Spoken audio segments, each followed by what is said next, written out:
అదరగొట్టే కారం రంగు రుచి ఆచి కారం పొడి.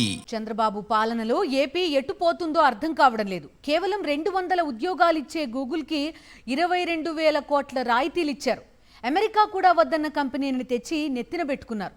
పెట్టుబడులు రావడానికి, కంపెనీలు రావడానికి ఎవరూ వ్యతిరేకం కాదు, కానీ ప్రజల సొమ్మును ప్రైవేట్ కంపెనీలకు దోచిపెట్టడాన్నే ప్రజలు, మేధావులు ప్రశ్నిస్తున్నారు.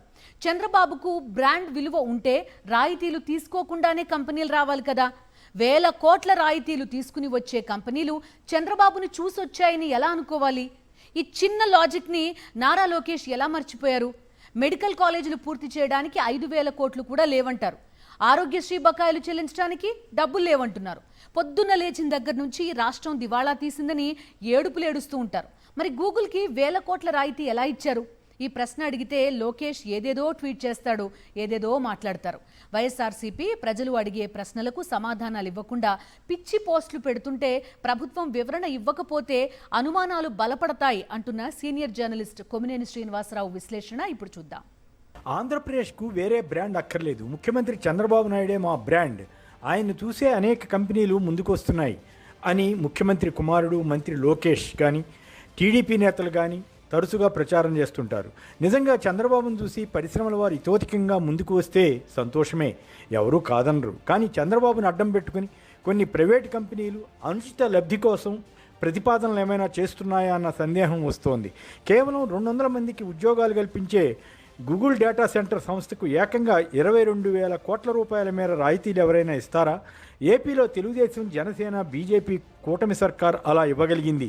చంద్రబాబుకున్న బ్రాండ్ విలువంటే ఇలా 1,000 కోట్లు ప్రైవేట్ కంపెనీలకు రాయితీలు ఇవ్వడమా, వారికి సంపద కట్టబెట్టడమా అన్న ప్రశ్న ప్రజల్లో తొలుస్తోంది. ఇలా భారీ రాయితీలు ఇవ్వడం వల్ల రాష్ట్ర ఆర్థిక పరిస్థితి నాశనం అవుతుందని కర్ణాటక ఐటీ మంత్రి ప్రియాంక్ ఖర్గే వ్యాఖ్యానించారు. ఇది పొరుగు రాష్ట్రాల కడుపు మంటని పరోక్షంగా ఏపీ ఐటీ శాఖ మంత్రి లోకేష్ అభిప్రాయపడ్డారు. ఖర్గే వ్యాఖ్యానించిన దానిపై నేరుగా సమాధానం ఇచ్చి ఆ రాయితీల వల్ల ఏపీకి నష్టం లేదని రుజువు చేసుకునే విధంగా లోకేష్ జవాబు ఇచ్చి ఉండాల్సిందేమో. అలాగే ఇప్పటికీ ఏపీ ఐటీ రంగంలో అభివృద్ధి చెందిన రాష్ట్రంగా లేదు. ఏపీ నుంచి పెద్ద సంఖ్యలో బెంగళూరు, చెన్నై, హైదరాబాదులకు యువత ఉద్యోగాల కోసం వెళుతున్నారు. లక్షల సంఖ్యలో ఆ నగరాల్లో ఏపీ వారు నివసిస్తున్నందున అనవసర ప్రాంతీయ ద్వేషాలు రగిల్చేలా మాట్లాడకుండా ఉంటే మంచిదన్న అభిప్రాయాన్ని పలువురు వ్యక్తం చేస్తున్నారు. ఒకవైపు ప్రభుత్వ రంగంలో వైద్య కాలేజీలు నడపడానికి డబ్బులు లేవని చెప్పే ప్రభుత్వం, ఆరోగ్యశ్రీ కింద బకాయిలు చెల్లించలేని ప్రభుత్వం ఈ రకంగా పరిశ్రమలకు మాత్రం 1,000 కోట్ల రూపాయల రాయితీలు ఎలా ఇస్తుందన్న సందేహాలు రావడంలో తప్పేముంటుంది? విశాఖలో ప్రతిపాదించిన డేటా సెంటర్ గురించి వచ్చిన కథనాలు చూద్దాం. ఎల్లో మీడియా ఈనాడు పత్రికలో కొద్ది రోజుల క్రితం ఈ విషయమై ఒక బ్యానర్ స్టోరీ వచ్చింది. విశాఖలో 87,250 కోట్ల వ్యయంతో దేశంలోని అతిపెద్ద డేటా సెంటర్ ఏర్పాటుకు రైడెన్ ఇన్ఫోటెక్ ప్రతిపాదన చేసిందని, దానికి మంత్రివర్గం ఆమోదం తెలిపిందని ఆ స్టోరీ సారాంశం. రాష్ట్ర సాఫ్ట్వేర్ రంగ గతి మార్చే కీలక నిర్ణయమని కూడా ఈ పత్రిక తెలిపింది. నిజంగానే అలా జరిగితే అంతా హర్షం వ్యక్తం చేస్తారు. కానీ అదే ఈనాడు దినపత్రికలో తదుపరి రోజున వచ్చిన వార్త సంచలనమే అని చెప్పాలి. రైడెన్ సంస్థకు 22,000 కోట్ల మేర ప్రోత్సాహకాలు ఇస్తున్నట్లు తెలిపారు. ఈ ప్రతిపాదనకు కేబినెట్ ఆమోద ముద్ర వేసిన రోజున అధికారికంగా వచ్చిన వివరాల ప్రకారం ఈ డేటా సెంటర్తో 200 ఉద్యోగాలే వస్తాయని వెల్లడించింది. ఒప్పందం జరిగిన సమయంలో ముఖ్యమంత్రి చంద్రబాబు నాయుడు లేదా రైడెన్ కంపెనీ వారు, అంటే గూగుల్కి సంబంధించిన వారు కానీ ఎన్ని ఉద్యోగాలు వస్తాయో చెప్పకపోవడాన్ని అంతా గమనించారు. విశేషం ఏమిటంటే ఇదేదో గూగుల్ డైరెక్ట్గా పెడుతున్న పెట్టుబడులు అన్నట్లుగా ప్రచారం జరిగింది. కానీ దాని అనుబంధ సంస్థ రైడెన్తో అదానీ గ్రూప్ కలిపి నెలకొల్పుతోంది. ఎయిర్టెల్ కూడా ఇందులో జతకలుస్తోంది. కానీ అదానీ పేరు పెద్దగా ప్రచారం కాకుండా ఎందుకో జాగ్రత్త పడ్డారు. జగన్ ప్రభుత్వ టైంలోనే అదానీ డేటా సెంటర్ నెలకొల్పడానికి సుమారు 150 ఎకరాల భూమి ఇచ్చారు. తదుపరి జగన్ శంకుస్థాపన కూడా చేశారు. అప్పట్లో డేటా సెంటర్తో పాటు ఐటీ డెవలప్మెంట్ సెంటర్ స్థాపించాలని, అదైతేనే ఉద్యోగాలు వస్తాయన్న భావనతో అదానీకి స్పష్టం చేశామని మాజీ మంత్రి గుడివాడ అమర్నాథ్ చెప్పారు. గత ప్రభుత్వం ఇదే ప్రకారం 25,000 ఉద్యోగాల కల్పన కండిషన్తో జీవో కూడా ఇచ్చింది. అదానీ గ్రూప్ డేటా సెంటర్ ఏర్పాటు దిశగా అడుగులు వేస్తున్న తరుణంలో ఇప్పుడు గూగుల్ అనుబంధ సంస్థ రైడెన్ రంగంలోకి వచ్చింది. ఈ రెండింటితో పాటు ఎయిర్టెల్ కూడా ఒప్పందమై డేటా కేంద్రాన్ని ఏర్పాటు చేయాలని తలపెట్టారు. గూగుల్ డేటా సెంటర్ ప్రతిపాదనను నెదర్లాండ్, డెన్మార్క్, ఐర్లాండ్ వంటి దేశాలు తిరస్కరించాయట. అమెరికాలోని వర్జీనియాలో డేటా సెంటర్కి వ్యతిరేకంగా ప్రజలు ఆందోళన చేస్తున్నారట. ఈ డేటా సెంటర్లకు విద్యుత్, నీటి సరఫరా చాలా అధికంగా అవసరం ఉండడమే కారణమట.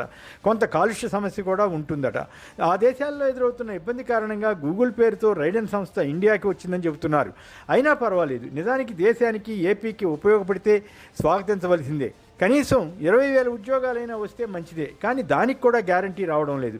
ఎక్కడైనా పరిశ్రమ వస్తే ఆ ప్రాంత ప్రజలకు ఉపయోగపడాలి, ప్రభుత్వానికి ఆదాయం సమకూరాలి. కానీ చంద్రబాబు ఇచ్చిన రాయితీలను పరిగణలో తీసుకుంటే మరో 10 నుంచి 20 ఏళ్ల వరకు ప్రభుత్వానికి అదనపు భారం తప్ప కలిసి వచ్చేది ఏమీ ఉండదని అర్థమవుతుంది. రైడెన్ కంపెనీకి ఈ స్థాయిలో రాయితీలు ఇవ్వడం వల్ల ఉన్న ప్రయోజనం ఏమిటో తెలియదు. అయితే దీని ఆధారంగా ఐటీ కంపెనీలు, ముఖ్యంగా ఏఐ ఆధారిత ఐటీ సంస్థలు వస్తాయంటున్నారు. అలా వచ్చినా మంచిదే, కానీ అవన్నీ ఎప్పటికి వస్తాయో చెప్పలేం. గూగుల్ డేటా సెంటర్పై వస్తున్న సందేహాలను ఎవరైనా వ్యక్తం చేస్తే అది విష ప్రచారం అని ఈనాడు వంటి ఎల్లో పత్రికలు రాస్తున్నాయి.